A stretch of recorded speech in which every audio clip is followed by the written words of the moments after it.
Bonjour à toutes et à tous, bienvenue, c'est Smart Impact, l'émission de la transformation environnementale et sociétale de notre économie. Et voici le sommaire du jour. Mon invité, c'est Agathe Bonvalet, la responsable RSE de la SCC, gestionnaire de centres commerciaux, qui dévoile sa feuille de route pour améliorer l'impact de ses activités. Dans notre débat, on parlera du rôle des artistes pour sensibiliser à la protection de l'environnement. 3 salariés sur 4 considèrent l'art comme un levier d'apprentissage et d'innovation. Et puis dans notre rubrique Smart Ideas, c'est une chronique que je vous propose aujourd'hui. Marie Billa nous parlera de Solar Food et de sa protéine révolutionnaire produite à partir de CO2 et de micro-organismes. Voilà pour les titres, on a 30 minutes pour les développer. C'est Smart Impact.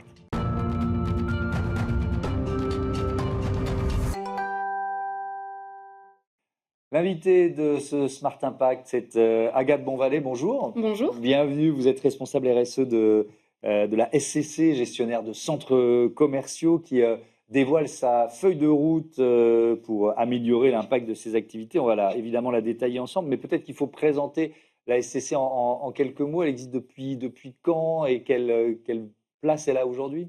Alors tout d'abord, donc oui évidemment, tout d'abord la société, donc la SCC, qui signifie Société des centres commerciaux, est une entreprise familiale créée il y a une soixantaine d'années. D'accord. Nous sommes numéro un aujourd'hui du property management. Donc par property management, j'entends la gestion d'actifs immobiliers pour compte de tiers. Ouais. Donc tiers, c'est-à-dire des clients, donc des clients propriétaires.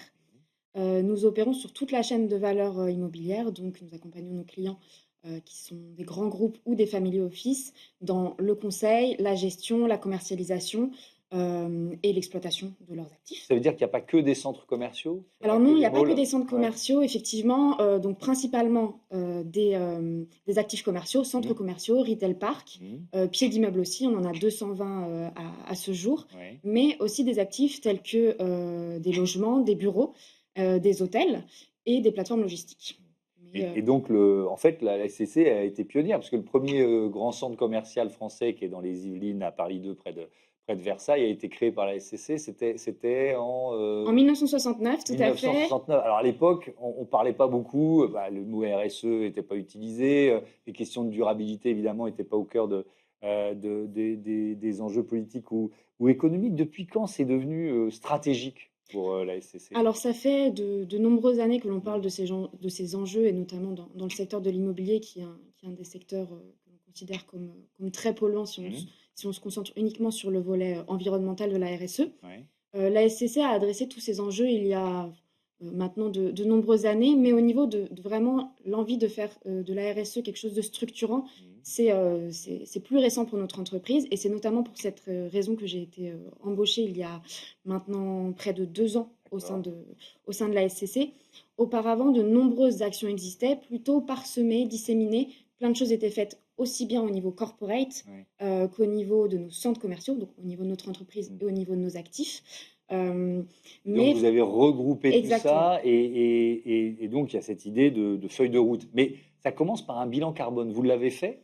Alors, le bilan carbone, si on se centre exclusivement sur le volet environnemental et décarbonation, effectivement, c'est un des exercices que j'ai mené en priorité en arrivant à la SCC sur le volet corporate, encore une fois, parce qu'on pourra y revenir, mais on a scindé notre stratégie en 2 volets, un volet corporate et un volet business. Donc, le bilan carbone, on l'a mené sur le volet corporate en 2024 sur l'exercice 2020, sur les données 2023. Alors c'est quoi le levier principal d'action? Parce que Alors, le levier l'intérêt principal. d'un bilan Exactement. carbone, c'est de se dire voilà où on va agir. Exactement. Alors, le levier principal, ce qu'on a identifié pour nos activités corporate, ce sont les déplacements professionnels.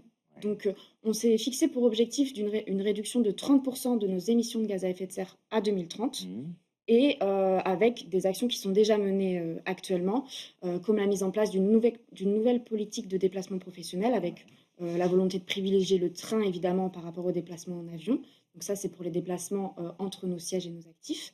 Et ensuite, il y a aussi les déplacements journaliers, donc domicile-travail.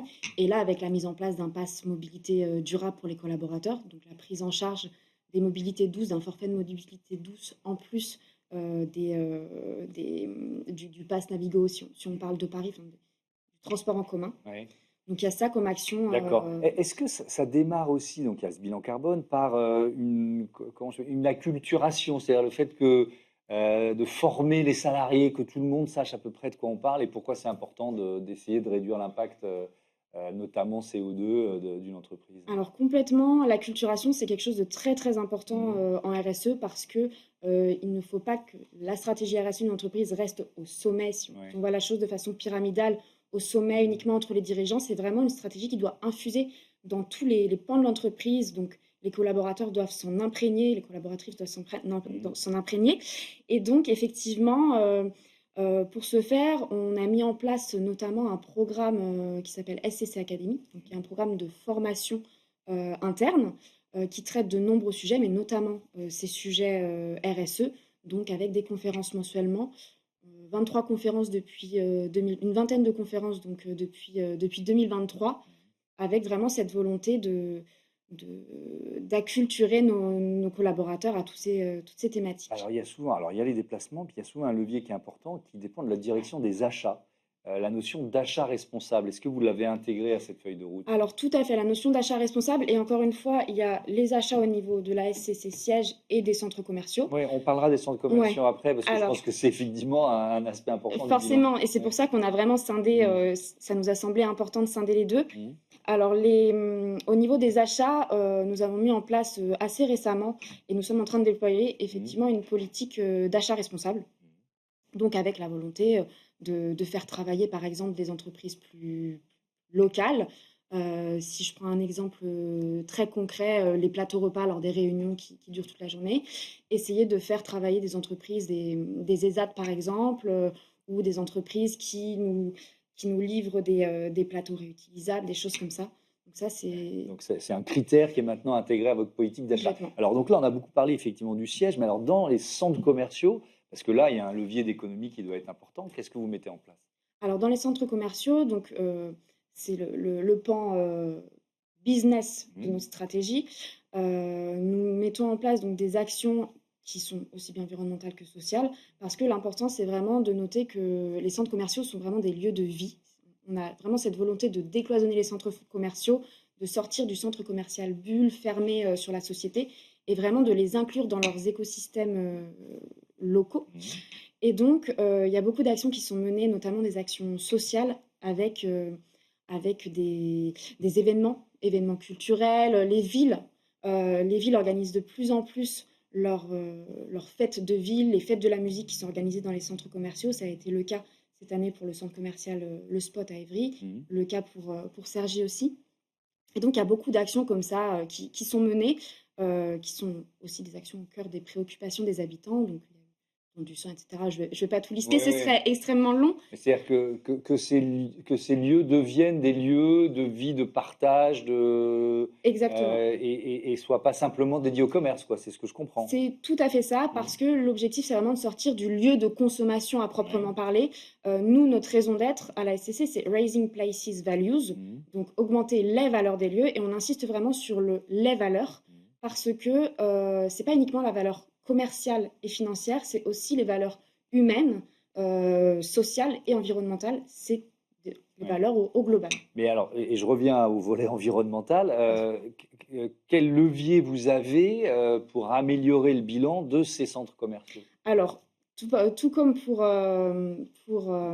le volet Mmh. corporate, on a commencé aussi à faire des bilans carbone sur nos centres commerciaux. Donc à date, on a fait 2 bilans carbone donc sur 2 de nos centres dont on attend les résultats. Un troisième bilan carbone va être lancé, courant de l'année 2025 avec objectif de généraliser ça sur tous nos centres commerciaux.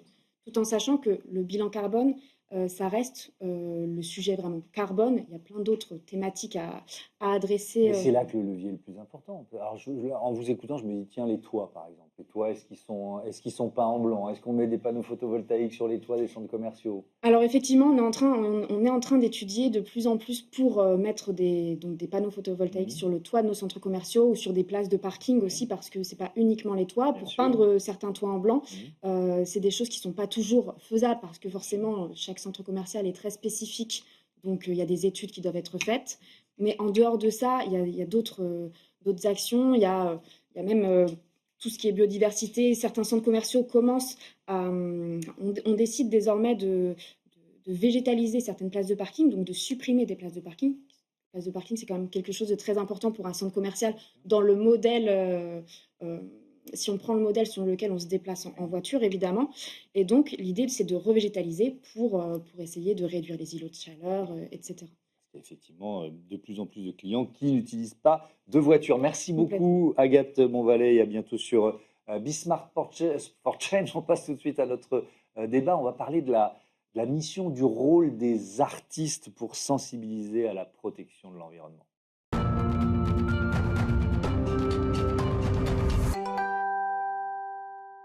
C'est le débat de ce Smart Impact. On va parler du rôle des artistes pour sensibiliser aux questions environnementales avec trois invités. Florence Maluguera, bonjour. Bonjour. Vous êtes la fondatrice de The Caring Gallery.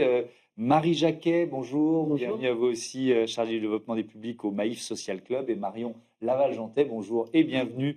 Vous êtes artiste, vous êtes la cofondatrice du collectif Art Orienté Objet. Allez, je démarre. On a 12-13 minutes par des questions de présentation. The Caring Gallery, c'est quoi? Alors, The Caring Gallery, c'est un nouvel acteur de l'art qui propose au public et plus particulièrement aux entreprises de découvrir des artistes qui partagent leurs engagements sociétaux et environnementaux. Donc, on est les seuls à avoir ce positionnement-là. Et l'idée, c'est d'inviter les entreprises à découvrir ces artistes. Alors là, on vient de lancer une plateforme qui est la première plateforme digitale qui permet de voir une centaine de profils d'artistes engagés, dûment sélectionnés par notre comité artistique et qui sont prêts à collaborer avec ces entreprises pour des projets de communication, bien évidemment des expositions, etc., mais pas que. Et c'est là que le sujet est intéressant parce que l'art a des super pouvoirs souvent ignorés.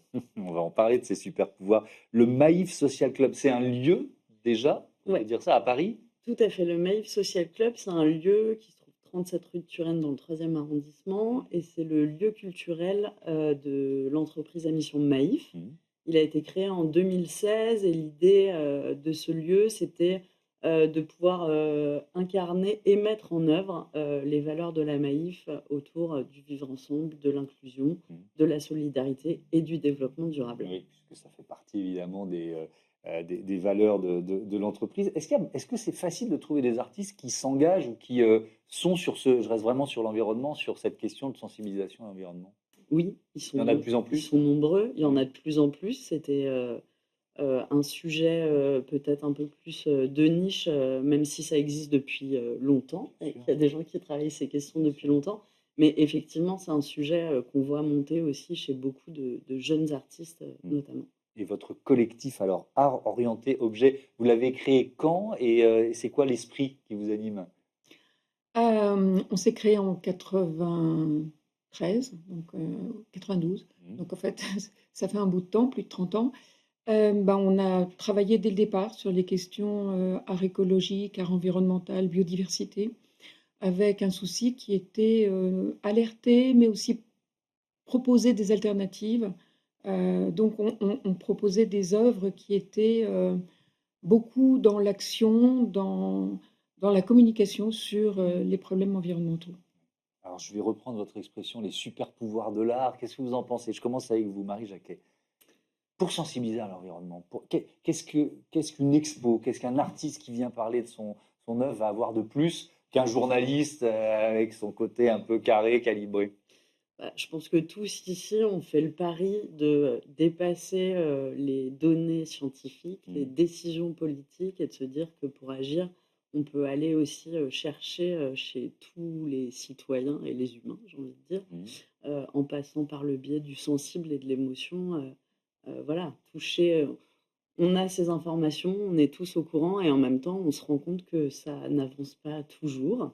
Et Ça recule. voir ça recule, c'est d'actualité brûlante. Et du coup, voilà, c'est le pari de se dire qu'en allant toucher les gens au cœur, et c'est pas niais de dire ça, Non, en allant émouvoir les gens, en allant les questionner et vraiment les pousser à puiser chez eux, on peut aussi, trouver des leviers, d'action. Parce que l'idée, c'est aussi Évidemment, c'est de transformer les de spectateurs en acteurs. sensibiliser et aussi de donner envie de changer Et, les choses. et justement, il y a ce backlash dont on parle, ce retour en arrière qui s'est exprimé dans les urnes, hein. Ça s'appelle la démocratie, que ce soit aux élections européennes ou que ce soit évidemment aux États-Unis. Je pourrais malheureusement citer d'autres exemples. Ils n'ont pas été suffisamment voir d'expo. Ça doit être ça. Ouais. Il faut le dire à qui. Mm.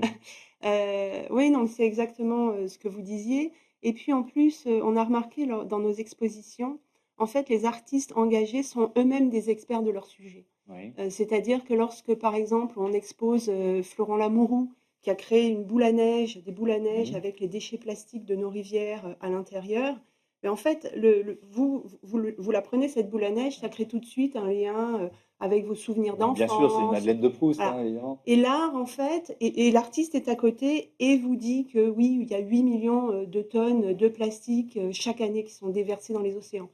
C'est des chiffres macro qui écrasent. Alors que là, vous avez vécu une expérience, vous avez fait une rencontre et Mhm. ensuite vous êtes capable de repartir. C'est un très bon exemple. Mais je vais plus loin sur la question que je posais sur le vote, sur les citoyens, parce que le danger d'une démarche artistique, c'est parfois d'être un peu élitiste. Parfois, hein, je ne généralise pas. Et donc, ça peut être ressenti comme tel. C'est-à-dire, est-ce que je vais voir une expo qui parle d'environnement? Oh là là, ils vont encore être perchés, ceux-là. Vous voyez ce que je veux dire? En fait, le grand pouvoir des artistes, c'est justement de se mettre à niveau d'humain et Oui. de vous parler personnellement, parce que vous allez avoir une expérience physique en face d'une œuvre, sensible. Et je ne pense pas que les gens aient voté contre l'art ou contre l'environnement lorsqu'ils ont voté. Il y a des tendances, ça fait partie des vies démocratiques, il y a des soubresauts, Mhm. mais le fond est là. L'environnement, c'est des chiffres, c'est pas une croyance, c'est des datas. Et le grand pouvoir de l'art et des artistes, c'est justement de rendre sensible, de raconter des histoires, Sortir de la froideur des chiffres et la des fondation, émotions. et de vous permettre Ouais. surtout de raconter des récits, des Mhm. histoires. Parce qu'autour des chiffres, on ne se lève pas de son canapé avec des chiffres. Par contre, si vous êtes vous-même ambassadeur d'une histoire, là, vous devenez acteur de la transformation et de la transition. D'où l'importance, on y consacre beaucoup de débats, des nouveaux récits, des nouveaux imaginaires Exactement. et de ce que nous, et je mets les journalistes dedans, on a un peu loupé hein, depuis quelques années pour se retrouver face à ce backlash. On peut prendre un exemple, alors il y en a plein, hein, Marion Laval-Jeantet, mais par exemple l'exposition Microbiota que vous avez conçue pour le musée des Beaux-Arts de Dole. Alors c'est où Dole ou Dole? Dans le Dole. Jura, oui. Ouais. C'est le musée national. Qu'est-ce qu'on y voit et en quoi elle utilise ce levier de l'émotion dont on parle? Bah, c'était une exposition, monographique, donc en fait, ça regroupait, parce que le musée est assez grand, beaucoup d'œuvres qui sont des œuvres qui s'interrogeaient sur la façon dont la biodiversité évolue avec, la pression écologique. Donc il y avait énormément de sujets comme le disait, Marie, on a Florence, pardon, on a ce souci qui est que, chaque, produit artistique, œuvre qu'on réalise, on la réalise sur un terrain de recherche et d'expérimentation. Donc on finit par D'accord. connaître ce terrain Oui. et d'une certaine manière, l'œuvre concentre, focalise, l'attention et la sensibilité des gens sur justement des choses que souvent ils ignorent et c'est très rapide. C'est-à-dire que l'intérêt de l'art, c'est qu'il y a, une convergence, dans un objet d'énormément de connaissances et de sensibilité qui fait que on peut absorber toute cette connaissance très rapidement et sur un plan très émotionnel, effectivement. C'est une contrainte supplémentaire pour les artistes d'une certaine façon? Vous voyez ce que je veux dire? Ou est-ce que de toute façon, parce qu'il y a plein de façons de créer, mais créer à partir là vous nous dites, on crée à partir de connaissances, à partir d'un travail de bibliothèque, quasiment, quoi, ou de Mmh. lecture ou d'apprentissage? Dans notre cas, c'est plus un travail de terrain qu'un travail de D'accord, OK. bibliothèque et ça part beaucoup, d'un cri émotionnel. C'est-à-dire que si on s'est mis à travailler sur cette question, c'est parce que depuis l'enfance, on était déjà extrêmement OK. inquiet de la manière dont la biodiversité, était mise en danger aujourd'hui. Donc on a travaillé ça de notre propre émotion au départ, mais en devenant des spécialistes d'énormément de choses et moi-même, j'enseigne l'art environnemental depuis, plus de 20 ans à l'université. Au début, les gens y allaient à reculons. J'avais rendu le cours obligatoire et c'était un peu compliqué parce qu'ils se disaient pas ça. Ouais. Et puis, finalement, c'était une transmission qui se faisait très simplement au cours de l'année, avec un nombre d'exemples qui semblaient essentiels aux étudiants, parce que l'intérêt de cet art, c'est qu'il n'était pas simplement un art formel qui décrit une époque d'un point de vue, on va dire, tendance, esthétique, etc., mais aussi un art de contenu. Et finalement, c'est très intéressant, un art de contenu. C'est un art qui rejette pas une tradition ancienne de l'art qui est l'iconologie, c'est-à-dire toute une histoire dans l'œuvre. Et ça, enfin, c'est vraiment prépondérant et intéressant. On va s'appuyer. Alors, il y a 2 expos, c'est ça, en ce moment? Ou alors, si je peux Alors, j'allais me dire, il y a on en a Chaosmos une en qui se cours, termine, c'est tout à ça? fait. Et il y en Et a une qui va démarrer qui s'appelle Voir la mer, c'est ça? exactement. Alors, on peut en parler, on en choisit une, laquelle? Bah, Chaosmos s'achèvant le 26 juillet, je vais plutôt vous teaser la prochaine. Ok, alors c'est quoi Voir la mer? Donc, Voir la mer, c'est une séquence de programmation, puisque c'est aussi bien exposition que spectacle vivant et débat d'idées au Maïf Social Club. Et Voir la mer, qu'on monte en collaboration avec Coal, qui est aussi assez pionnier sur les questions d'art et d'environnement, mais aussi avec Bloom, l'association de Claire Nouvian, aussi avec SOS Méditerranée, qu'on a convié sur la partie débat d'idées. C'est prendre ce temps de regarder la mer, qui est cet espace immense qui fait rêver et que pourtant on considère juste comme un endroit dans lequel on peut puiser des ressources.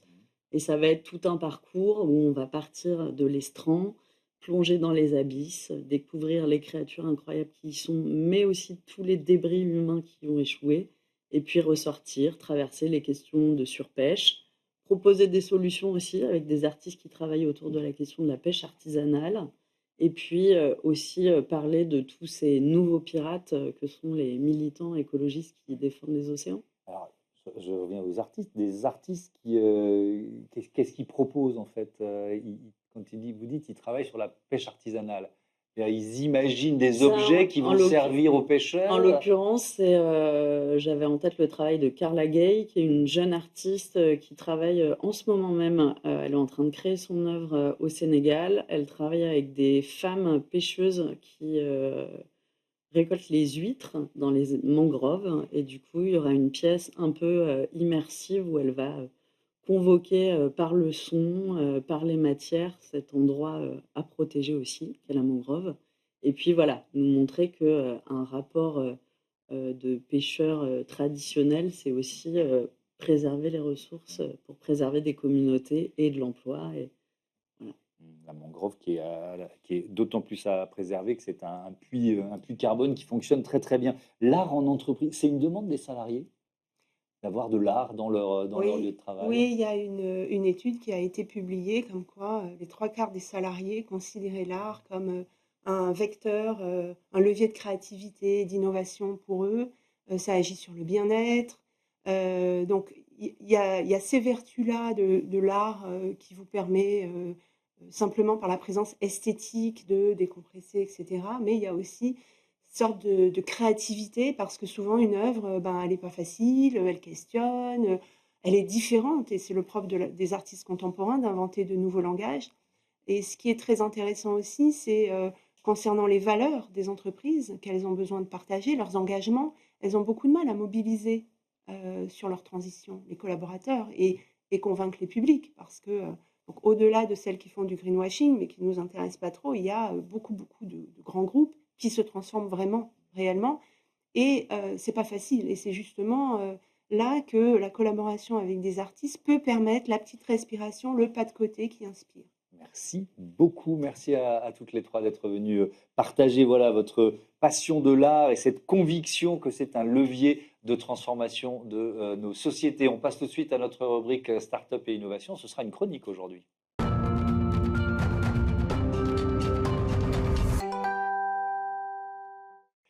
Smart Ideas, c'est notre rubrique Start-up et innovation et c'est une chronique que je vous propose aujourd'hui, une chronique signée Marie Billa. Bonjour Marie. Bonjour Thomas. Bienvenue à vous. On va se poser cette question. Tiens, et si l'avenir de notre alimentation venait de l'air? Alors non Thomas, ce n'est pas de la science-fiction, mais bien une réalité développée par l'entreprise finlandaise Solar Foods, fondée en 2017 par 2 experts en fermentation et bioprocédés.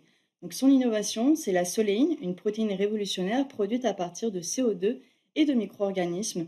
donc sans terres agricoles, sans animaux et avec un faible impact environnemental. Vous n'avez pas donné leur nom parce qu'ils sont imprononçables, Pasi Vainica et Juha-Pekka Pitkänen. Donc merci, vous me l'avez laissé. Mais alors, pourquoi chercher des protéines dans l'air alors qu'on en trouve déjà? On en trouve dans des plantes, on en trouve dans de la viande.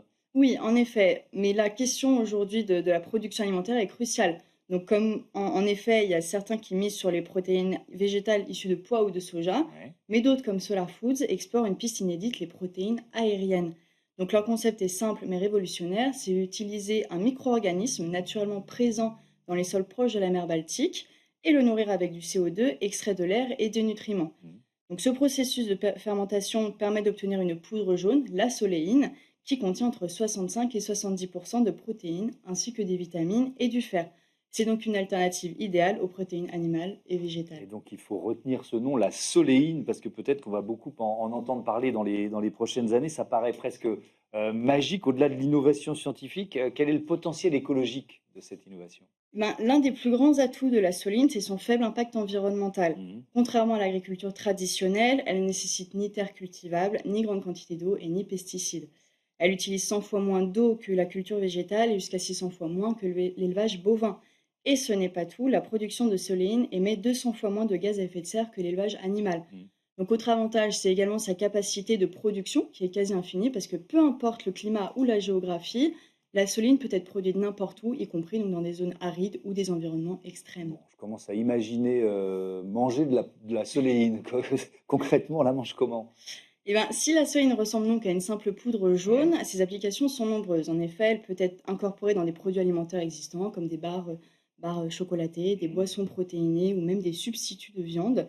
Il y a notamment la société finlandaise Phaser qui a déjà développé 3 snacks protéinés du coup à base de soléine et même aussi le groupe Ajinomoto, un géant japonais de l'agroalimentaire qui a lancé 3 parfums de glace aussi à base de soléine. Je peux m'en acheter là? C'est commercialisé en magasin ou pas Alors, encore? pas encore en Europe, D'accord. malheureusement, mais la soline a déjà été approuvée à Singapour en 2022 et Solar Food espère obtenir l'autorisation de l'Union européenne d'ici 2026, donc bientôt. Mhm. L'entreprise prévoit aussi d'ouvrir d'autres usines pour accélérer la production et devenir ainsi un acteur majeur du marché des protéines alternatives, un marché qui pourrait atteindre 100 millions de dollars d'ici 2032. Au potentiel de développement, ça veut dire que dans quelques années, on va finalement tous manger plus ou moins des protéines issues de l'air? Alors peut-être, c'est vrai Mhm. qu'avec la soléine, Solar Foods redéfinit les bases de notre alimentation. C'est une protéine qui est venue de l'air, qui est durable, nutritive et adaptée au régime végétarien et vegan. Donc le pari semble prometteur. Alors demain, est-ce qu'on mangera des glaces à partir d'air? Peut-être. Et finalement, aujourd'hui, brasser de l'air n'est pas qu'une expression, c'est peut-être un plat. Brasser de l'air, ça va devenir une expression positive. Merci beaucoup, Marie, et bon vent. Tiens, j'en profite pour vos nouvelles aventures, puisque Merci. vous poursuivez vos études avec des études de journalisme au CELSA l'année prochaine. Merci et à très vite. On espère À vous très vite. retrouver sur cette chaîne. Voilà, c'est la fin de ce Smart Impact. Je vous dis à demain pour un nouveau numéro de l'émission et à très vite sur Be Smart for Change.